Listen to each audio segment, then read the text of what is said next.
మనిషి జీవితంలో ఆవేశం సహజమైన భాగం. ప్రతి ఒక్కరికీ ఒక సమయంలో అది వస్తుంది. కానీ దాన్ని ఎలా ఎదుర్కొంటామనేది నిజమైన జ్ఞానం. ఆవేశం సరిగ్గా ఉపయోగిస్తే అది శక్తిగా మారుతుంది, లేకపోతే అది మన జీవితాన్ని గందరగోళంగా చేస్తుంది. ఆవేశమంటే మన మనసులో తాత్కాలిక ఉష్ణం. అది భావోద్వేగానికి ప్రతిస్పందనగా వస్తుంది. మనం ఏదైనా అన్యాయం లేదా అవమానం అనిపించినప్పుడు మనలో ఈ శక్తి ఉద్భవిస్తుంది. కానీ దాన్ని సద్వినియోగం చేయకపోతే నష్టమే. అందుకే మన భావనలపై నియంత్రణ అవసరం. ఆవేశం నియంత్రణలో లేకపోతే మన ఆరోగ్యం దెబ్బతింటుంది. రక్తపోటు పెరుగుతుంది, గుండె వేగం పెరుగుతుంది, నిద్ర పట్టదు, మనశ్శాంతి పోతుంది. మన శరీరానికి, మనస్సుకి నష్టమే జరుగుతుంది. అందుకే శాంతి మార్గం చాలా ముఖ్యం. మన సంబంధాలు కూడా దీనివల్ల ప్రభావితమవుతాయి. ఒక మాటతో మనం ప్రేమించే వారిని గాయపరచవచ్చు. ఆ క్షణంలో చెప్పిన మాటలతో మనసులు దూరమవుతాయి. తిరిగి ఆ స్నేహం, ఆ బంధం సరిచేయడం కష్టమవుతుంది.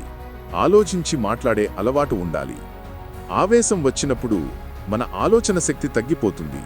మనం తప్పు నిర్ణయాలు తీసుకుంటాము. మన ప్రతిభను, అవకాశాలను కోల్పోతాము. ఆ క్షణంలో మనం మనస్సుని కాదు, మన మనస్సు మనల్ని నడిపిస్తుంది. అందుకే ఆలోచనకు విరామం అవసరం. చాలాసార్లు ఈ భావన భయాల నుండి వస్తుంది. మనం నియంత్రించలేని పరిస్థితులు ఎదురైనప్పుడు మనలో ఆందోళన కలుగుతుంది. అదే ఆవేశంగా మారుతుంది.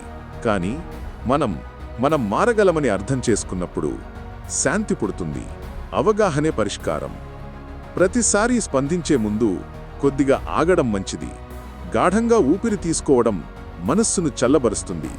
ఆ క్షణంలో ఏమీ చెప్పకపోవడం ఉత్తమం. 1 నిమిషం నిశ్శబ్దం జీవితాంతం శాంతి ఇస్తుంది. ఈ చిన్న మార్పే పెద్ద ఫలితాన్ని ఇస్తుంది. ధ్యానం మనస్సును స్థిరంగా ఉంచుతుంది. రోజూ కొన్ని నిమిషాలు మౌనంగా కూర్చొని ఊపిరిపై దృష్టి పెట్టండి. ఆలోచనలు ప్రశాంతమవుతాయి, మనస్సు సమతుల్యమవుతుంది. ఈ సాధన మనలో సహనాన్ని పెంచుతుంది. ఆవేశం సహజంగానే తగ్గిపోతుంది. యోగం మరియు ప్రాణాయామం మనలో శాంతిని పెంచుతాయి. శరీరం, మనస్సు రెండూ సమతుల్యమవుతాయి. ఊపిరి సరైన రీతిలో ప్రవహించినప్పుడు భావోద్వేగాలు స్థిరంగా ఉంటాయి. యోగం మనలో సహజమైన ప్రశాంతతను నింపుతుంది. ఇది జీవనశైలిగా చేసుకోవాలి. మౌనం ఒక గొప్ప ఆయుధం. ఆవేశం వచ్చినప్పుడు మాటల కంటే మౌనం శక్తివంతం. అది మనలో స్పష్టతను తెస్తుంది. కొంత సమయం తర్వాత మనం శాంతిగా ఆలోచించగలుగుతాము. సమస్య పరిష్కారం సులభమవుతుంది.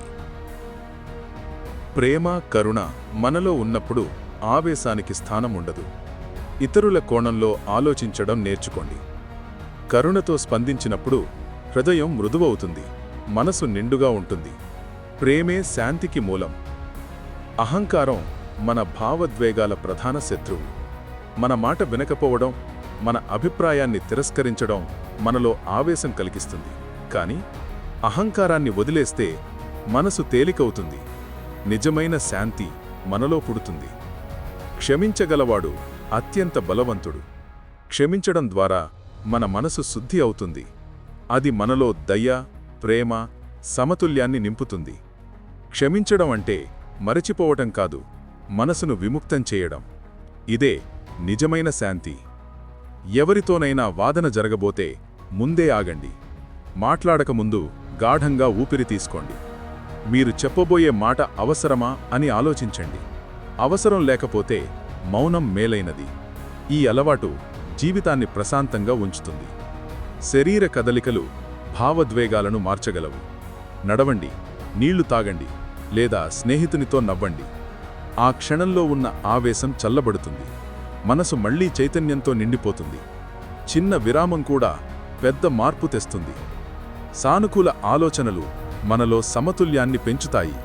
ప్రతి సమస్యలో ఒక పరిష్కారం ఉందని నమ్మండి. నమ్మకం ఉన్నప్పుడు మనసు స్థిరంగా ఉంటుంది, భయం తగ్గుతుంది, శాంతి పెరుగుతుంది. సానుకూలతే జీవితానికి బలం. ప్రతిరోజు మన భావాలను రాయడం మంచిది. రాయడం ద్వారా మన మనసు తేలికవుతుంది. మనలో దాగి ఉన్న ఒత్తిడి బయటకు వస్తుంది. ఆవేశం తగ్గుతుంది, అవగాహన పెరుగుతుంది. ఇది ఒక మనశ్శాంతి సాధన. మంచి స్నేహితులతో మాట్లాడండి. వారితో మన భావాలను పంచుకోండి. ప్రేమతో మాట్లాడినప్పుడు మన మనసు తేలికవుతుంది, మనలో ఉన్న భారాన్ని వదిలేయగలుగుతాం. ఇది మన హృదయానికి నయం కలిగిస్తుంది. సంగీతం వినడం కూడా మనసును చల్లబరుస్తుంది. శాంతి స్వరాలు మనలో ప్రశాంతతను నింపుతాయి. మన ఆలోచనలు మారుతాయి, మన మనసు హర్షమవుతుంది. సంగీతం మన మనసుకు ఔషధం. ఆవేశం కరిగిపోతుంది. ప్రకృతిలో గడపడం మనసుకు శాంతిని ఇస్తుంది. పూల వాసన, గాలి తాకడం, పక్షుల గానాలు మన హృదయాన్ని నింపుతాయి. ఆ క్షణంలో మనలోని ప్రతికూలత తగ్గుతుంది. మనం ప్రకృతితో ఏకమవుతాం. అదే నిజమైన ప్రశాంతత. ఓకే ఫ్రెండ్స్, మన ఆలోచనలే మన శక్తులు. మీకు ఈ వీడియో నచ్చితే తప్పకుండా లైక్ చేయండి. మనసుకు హత్తుకునే వీడియోలు మన ఛానల్లో ప్రతిరోజు వస్తాయి.